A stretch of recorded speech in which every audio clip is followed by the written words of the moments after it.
Hello again, everyone. This is Gilmer, and what you're looking at is Wars of Succession. It looks pretty cool. I like the graphic work that they did, the graphic art that they have for the opening screen. And as usual, you have the certain buttons down here that you always have for Ageod games. You have new, load. We, I have a loaded game or a game, some save games, but I don't. I'm not going to load anything. Resume. I do have a game that I was looking at and I did save, but I'm not going to play it. Options. We can take a look at options. As you can see, I have the music turned off. Language is English, of course. Regroup armies. Um, uh, I'm not really sure. Well, I think what happens with this is it stacks them up on top of each other so that you can only see one as opposed to having them spread out looking. It's not that big of a deal. I think it probably helps on refreshing the screen if it's just one showing just one army instead of three or four. I'm going to leave that the way it is. Battle animation. Choose a battle animation: mass, low, medium, high. What that means is you don't actually participate in the battle, and as some of you who have seen these games know that already. But it does have like a little graphic, and it shows like the balance of power during the battle, and it shows who's joined the battle, whose forces are committed, if any more forces are committed, and it just says first it's like the long range guns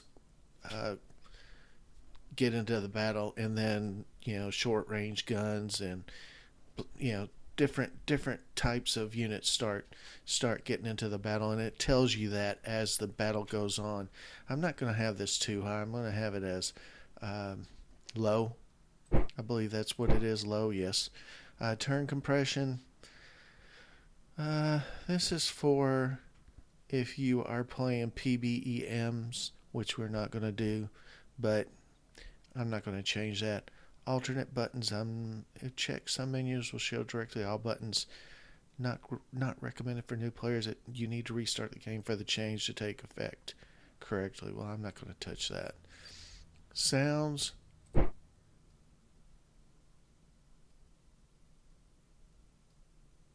I thought that it should be. I might have to restart this. Just a second. Okay, so apparently I have this wrong anyway. If I've always had a little bit of trouble with figuring these out, which one is on, which one is off. If the button shows, um, if the button shows it like it's on, like you know, if you click that, that's off, and that's on. So I had it right to begin with. The battle pause after the battle, that's on. It gives you a chance to look at the battle report after each battle if you like. Tooltip delay. Choose the delay before a tooltip box will appear over an item: none, low, medium, high. That just means, look, as you can see, it pops up immediately, the tooltip. So I'm going to leave that as it is. Focus on move. Choose for how long the map must focus on the region where a unit arrives. No focus, low delay, medium delay, high delay. I got it on medium delay. Save replay.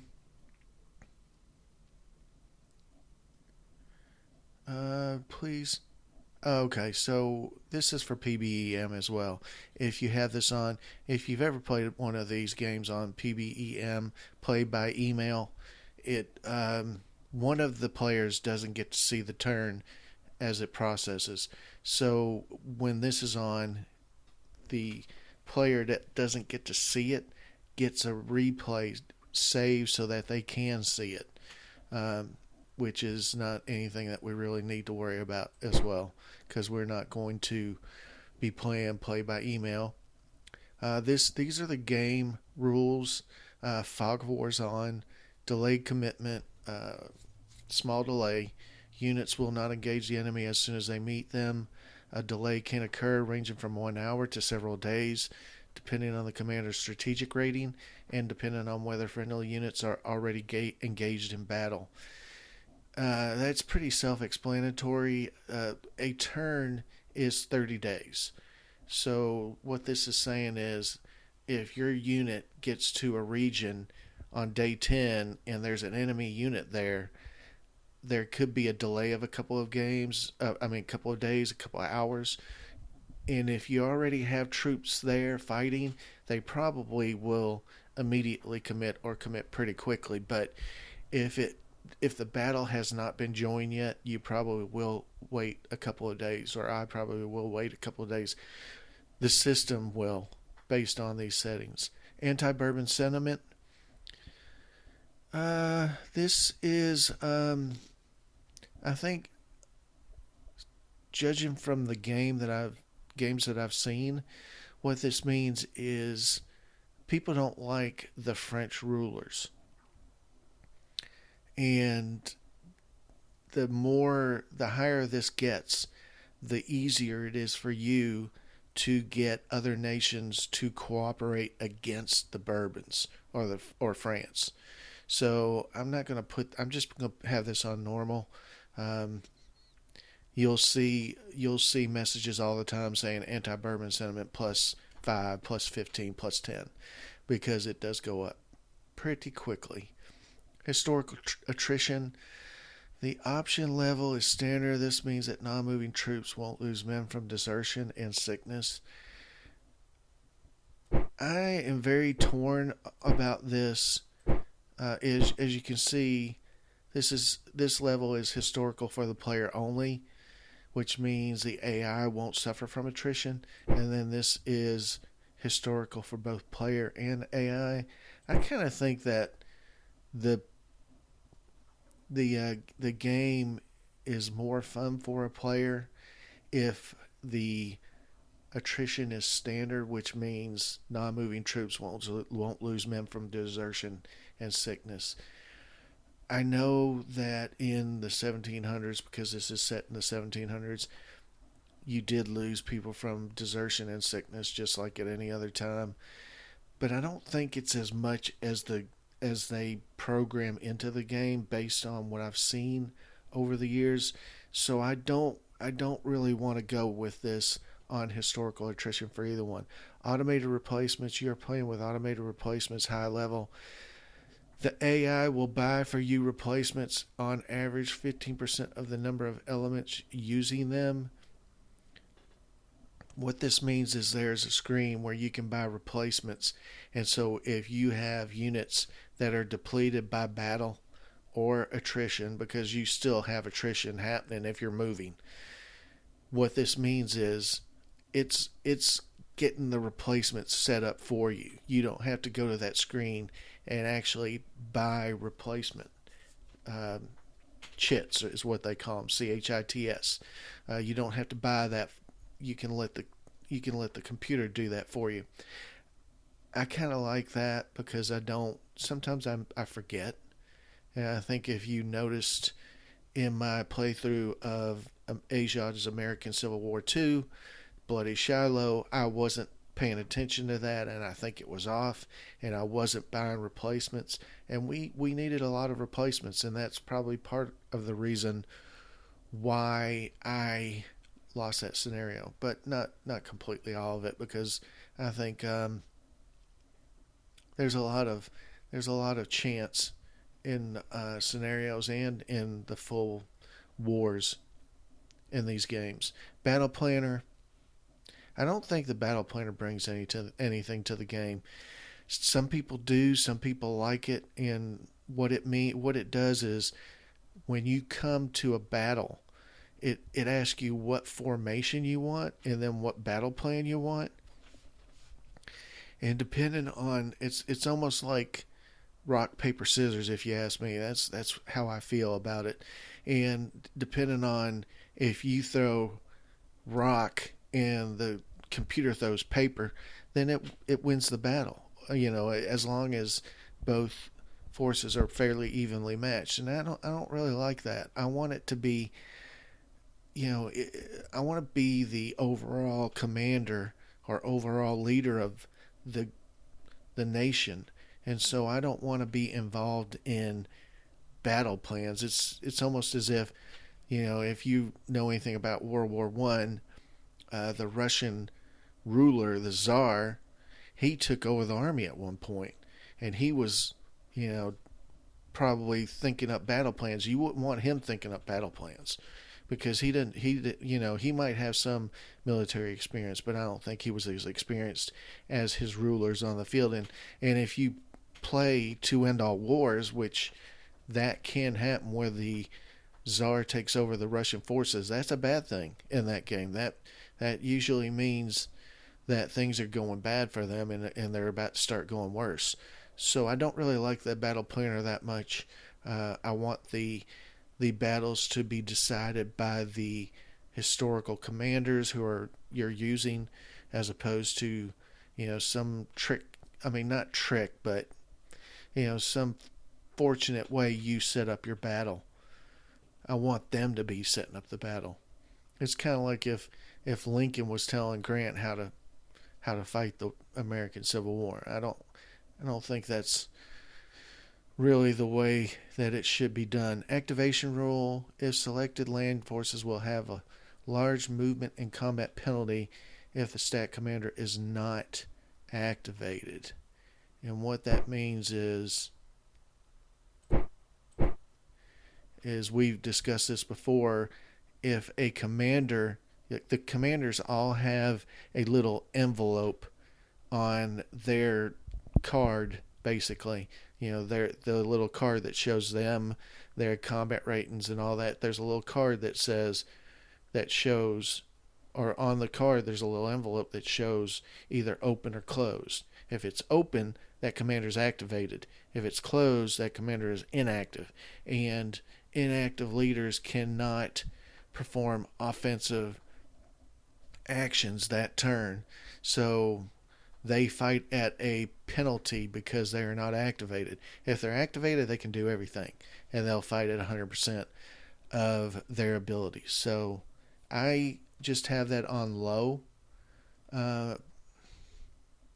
It does mean that there is a penalty and a movement penalty.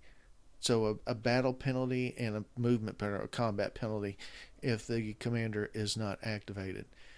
I think that's probably pretty correct, because I don't think that if you get into a battle, a commander would not be activated in real life. I mean, I think he would take an active role and get his troops going if he's attacked. So I just want a low. I want it to be basically the way I have this set is I want it to be a movement penalty more than anything, because I think that inactive generals are generals that are not very organized, so they don't get their armies moving as quickly as a general that is activated. So that's why I have it on low. Randomized generals, I've never liked this. I don't want stats randomized. If the leader is historically a great general, I want him to be a great general in this game. I don't want it to be, Joe Schmo has 666 ratings, in strategic, offensive and defensive. I want it to be, in this game it's Eugene of Savoy or Duke of Marlborough, and I'm sure a couple others have really high combat ratings. I don't want them to be 000, because it ruins the, I would say, immersion for me, because it's like General Grant again in American Civil War 2. You wouldn't want him to be some crap general, because he's General Grant. He was the one that led the Union Army to victory after several years of very mediocre generals. So no, I don't like that. Naval Boxes handling. I've never gotten a handle on. I've never understood Naval Boxes, to be honest with you. I mean, I understand what the boxes are supposed to be doing. I just I don't know if I've ever managed them correctly. I don't know if I know what I'm doing trying to. Um, so I've always had that as, the computer handles all the naval boxes. And I'll read it to you. Naval boxes, shipping, and blockade boxes are handled with a rule which reduces micromanaging, which I hate. Ships in these boxes don't use supply and don't lose cohesion, but will only provide 50% of their blockade income and patrol rating. I think that's a trade-off that I can live with. Extended pool. All this means is when you're building an army, you aren't going. If let's say if France traditionally could only build, enough troops for, 7 armies. You're not going to be allowed to build enough to build 10 armies, is all this is saying. So your manpower and everything else is traditional in the sense of you can't build any more units than they traditionally had on the field at any given time, which I like. Easy supply. I have this on. I'm going to click it off. I don't know why that. Honestly, I probably never really looked at this, or maybe I had the button. Maybe the button threw me. But this is off. This is where it's off. Where off is highlighted, that means it's off. And I don't want easy supply. Easy supply basically means that you don't have to worry about keeping your army supplied. The game will do it for you. And so it makes it very much easier to manage your armies and make sure they're in full supply because the game's pretty much doing most of that for you. Traffic penalty, I want to do this as low because and what a traffic penalty is, if active, then moving too many units in a given region within the same turn will provoke a traffic slowdown. The penalty can be set to low, medium, or high depending on the cursor position, and I've got it on low. And the reason I have it on low is because I don't think you're going to see too many armies traveling through the same region in a given turn, but you might see some, so there is going to be some slowdown. AI. AI ranking, the current difficulty level is Sergeant. Click to change it to Lieutenant. AI on Sergeant can be challenging, although players with some experience of the game should be able to win over them without too much difficulty. So I'm going to click that up some. So now it's at Lieutenant. Their units move slightly faster. AI on Lieutenant has some advantages. Their units move slightly faster. They recover cohesion moderately better. The AI has reduced maximum stack penalty, but no combat bonus is given. It is advised to give some detection and activation bonus to the AI at this level, which I am going to. The current difficulty level is normal. The level means that the AI has +1 in bonus on activation roll, and this level AI detect. This setting gives a bonus detection for points for AI. The options are no bonus, low bonus, medium bonus, high bonus, and very high bonus. For the best game experience, it is recommended to play with a low bonus for the AI, which is what I have it on. Aggressiveness. Aggressiveness is a funny setting. And as you can see, the current AI aggressiveness is low. Click to change it to normal. AI on low aggressiveness can miss some opportunities against a weaker opponent. This doesn't say what it usually says, because it usually says that there's the recommended level is low on aggressiveness, and the reason being is with this game engine, you can if the AI is very aggressive, they can take armies and put them in places they really would never do if the aggressiveness is low, and sometimes that can really ruin a game, if you ask me, because a perfect example is I was playing To End All Wars, which is about World War I, and I was playing on AI as aggressive, and so it took one of its armies and pushed pretty deep into my territory. I was able to surround it and completely destroy that army, and it basically won the game for me doing it. That it did that, but I mean, what else could I do at that point? I couldn't just leave it because it was. I was playing I was playing as the Western Entente, and the AI was Germany, and one of the German armies went all the way down to something like south of Paris, and they couldn't go any further, and I had them surrounded. And at that point, you can't just let it sit there. You got to get rid of it. So I destroyed the army and won the game pretty much easily after that.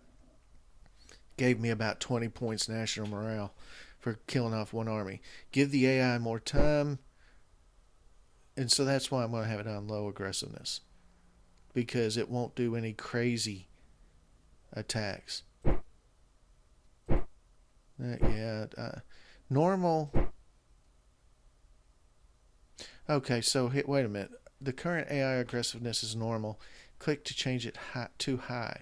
AI on normal aggressiveness has optimized behavior. So I am going to put it on normal because supposedly they've changed that to where normal aggressiveness is not that next step up is not that crazy aggressiveness that I saw in that game I mentioned. So we're going to put that on normal. Give AI more time. I'm going to put that on yes or on. Allowing the AI to spend more time calculating its turn. 25% slower processing. 10% increased performance on average. System. I'm going to have, if no winner map, I'm going to have off so you can see the winner. Autosave turns.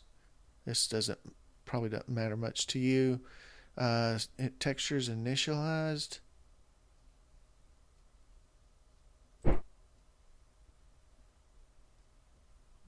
Smaller fonts. I'm going to have that off because my eyesight's going bad.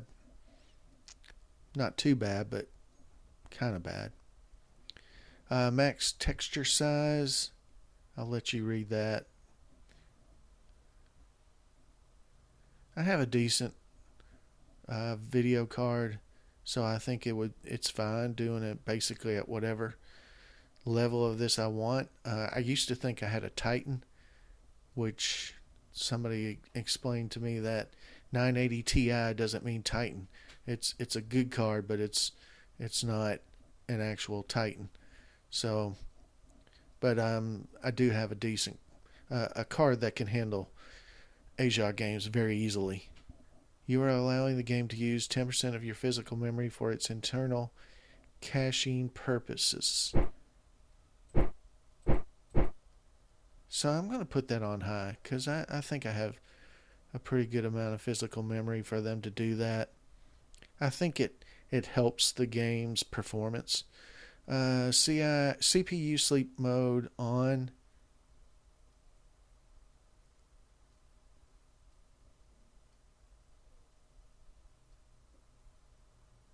I'm gonna have that off. I don't care.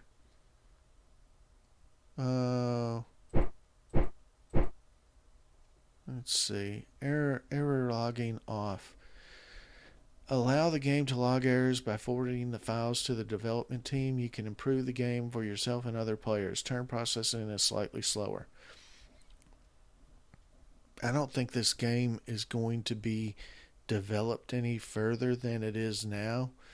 The Ageods team is pretty small, and actually I need to check on the patch version I'm using, but so I don't think that sending them files is going to help very much, so I have that off. Scripts. This is just for something along the lines of if you mod the game, you might have a script in your mod and you'd want to name that script one of these and then have it on, but I haven't. That's beyond my abilities. I can't do that. So I'm going to exit out of that, and then I'm going to click launch a new game. And so we have 5 scenarios. One is Grand Campaign Great Northern War only, and this is related to Sweden and the anti-Swedish coalition. The Swedish Empire is poised for invasion from Denmark, Norway, Poland, Lithuania, and Russia. And I think it's related to who will rule the Swedes, the Swedish Empire. Because I think what they're trying to do is they're trying to split up the Swedish Empire. I'm not really a big fan of this one, to be honest with you. I don't know. Although at some point I do want to play it, and I really don't have a preference on which side I'd play either on this. So I don't know if it's stacked. If this is stacked against Sweden because there's so many nations already poised to attack them or not. Don't really know. The Italy scenario, that's 19 turns, and this is related to the succession of Spanish succession. So what happened, and if you have watched anybody else's videos, you've seen what this is related to. The Spanish king didn't have a son.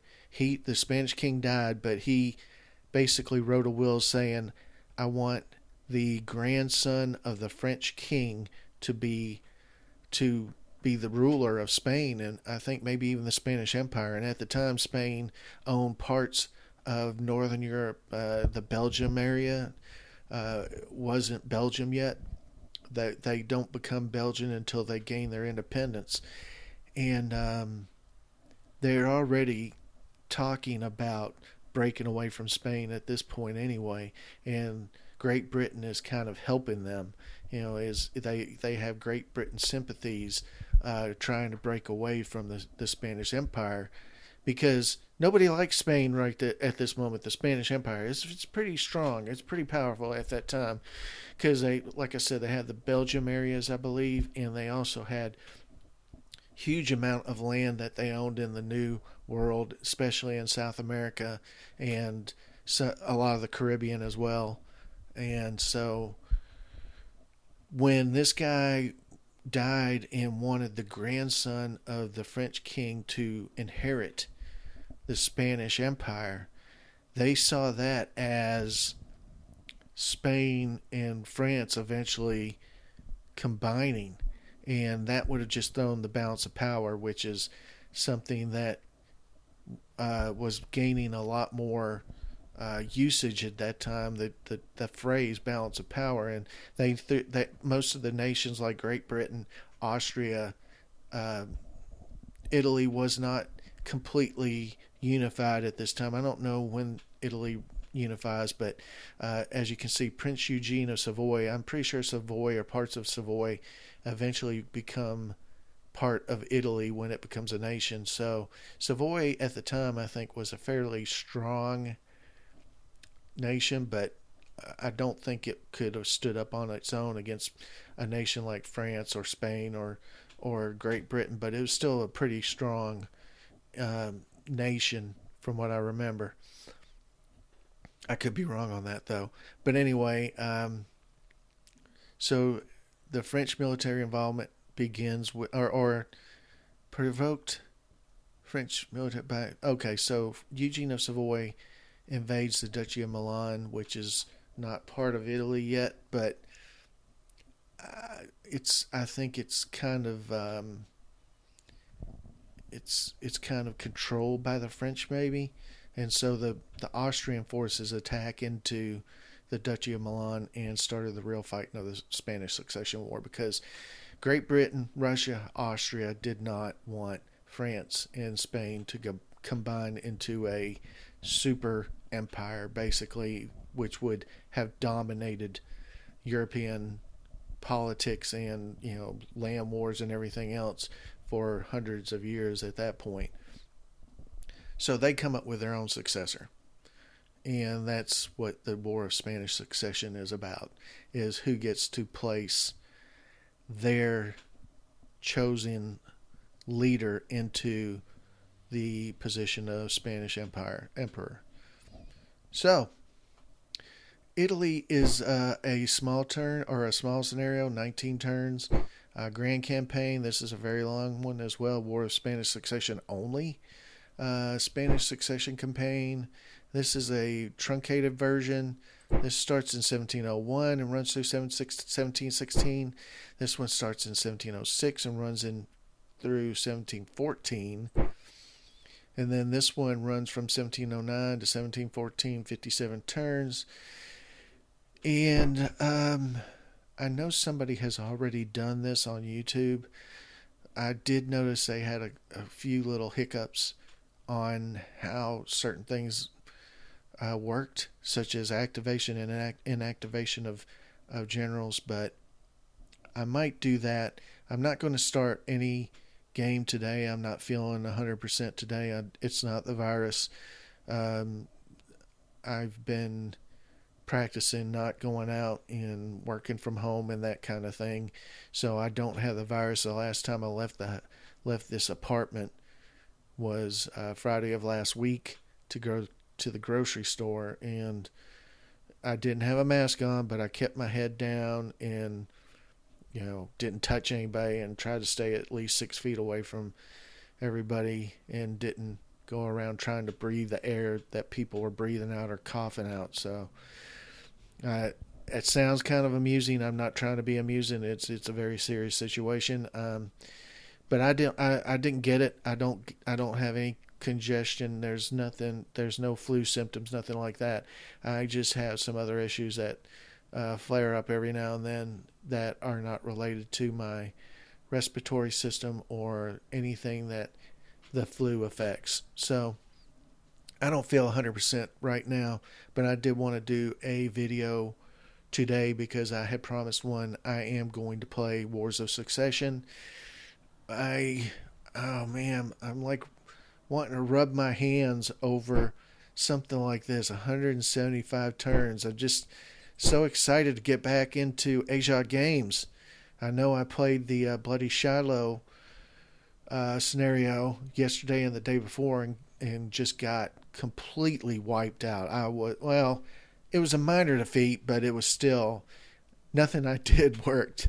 And in a scenario like that, even a minor defeat is pretty much a major defeat because nothing I did worked. I lost pretty much every big battle except one. And hey, I haven't played Ageods games much in the last 6 months to a year or so, I guess, because I've been, when I say Ageods games, on the old engine, I have played Field of Glory Empires, and that took 2 or 3 months. And before that, I've been playing some other games, not anywhere connected to Ageods games. I've been playing Kingdom Come Deliverance, and I've been playing a game called Grim Dawn. Both of them are very good games, but they're not the kind of games that I usually video. So, and then of course I tried to my abortive attempt, I guess is what you would call it, of War in the West, Gary Grigsby's War in the West, which it started out so promising and then it went completely south. So my track record's not doing too well at this point on certain games. I think I understand Ageods games, although I do have one of my viewers, Uncle Timo, thinks he can help me get better, which he probably can. I'm not saying he can't. When I say thinks, that's in no way meant to be an insult on his part. He probably knows more about these games than even I do. I mean, if he says he does, I'm going to take him at his word for it. So he said he was going to help me on playing these games. So we'll see how that works out as well. We might have a kind of a live stream at some point. Although I don't know if my computer or my network will do a good job at live streaming. We'll give it a try at least. But anyway, thank you very much for watching. This is coming up. This is going to be my next big show, basically. I've never played this. It's not covered that much on YouTube. I think I've seen one or two games maybe of this, and you know, the ones that get shown all the time are, of course, Civil War II. Everybody plays Civil War II of the Ageods games, and it's a well-known epic struggle between the North and South USA, or the Union and the Confederacy, and everybody knows about that. Even people in Europe have known about that. But I'm very much interested in Europe, and I actually wish that there were more Asia games about Eastern Europe, because I love that. And as you know, or you might not know, Kingdom Come Deliverance is set in modern day Czech Republic, I believe. At the time, 1403, it was the Bohemian Kingdom, and it was part of the Holy Roman Empire. So I'm really interested in that. I think I've mentioned I'm of Polish descent, which is Eastern Europe, and I might get back into Revolution Under Siege at some point as well, because there are some scenarios in that game which is right after World War One that involves the Poles. So I might play that at some point as well, and actually take on the mantle of leading the Polish people. So anyway, thank you very much for watching. I will see you next time. Bye for now.